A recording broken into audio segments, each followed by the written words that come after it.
Which one of the following has an shortest wave length? இது நம்ம இந்த sound concept learn பண்ணும்போதே வந்து பார்த்துருப்போம். அது என்னன்னா, நம்ம லேர்ன் பண்ணும்போது நான் என்ன சொல்லியிருப்பேன்னா, விசிபிள் லைட்ல, ஸோ விசிபிள் லைட்ல எது வந்து அதிகமான வேவ் லென்த்தை கொண்டிருக்கும் அப்படின்னு சொல்லியிருப்பேன்.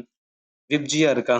ஸோ விப்ஜிஆர்ல இந்த வைலட் இருக்கு பார்த்தீங்களா, இதுதான் வந்து ஃப்ரீக்குவன்சி ஹையா இருக்கும். இந்த ரெட் இருக்கு பார்த்தீங்களா, இதுக்கு தான் வந்து ஃப்ரீக்குவன்சி லோவா இருக்கும். எதுக்கு ஃப்ரீக்குவன்சி ஹையா இருக்கும்?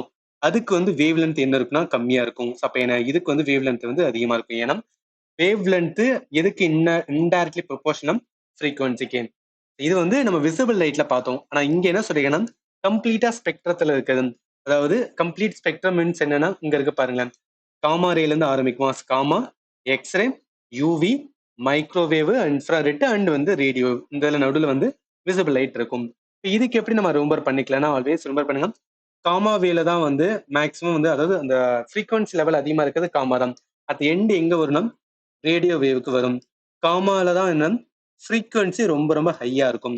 ரேடியோல தான் வந்து ஃப்ரீக்வன்சி லோவா இருக்கும். அப்ப ஃப்ரீக்வன்சி ஹைனா என்ன, இங்க வேவ் லென்த் வந்து கம்மி, இதுக்கு என்ன வேவ் லென்த் வந்து அதிகம். அப்ப இதை வச்சு சொல்லும் போது என்ன சொல்லலாம், ஷார்டஸ்ட் வேவ் லென்த்.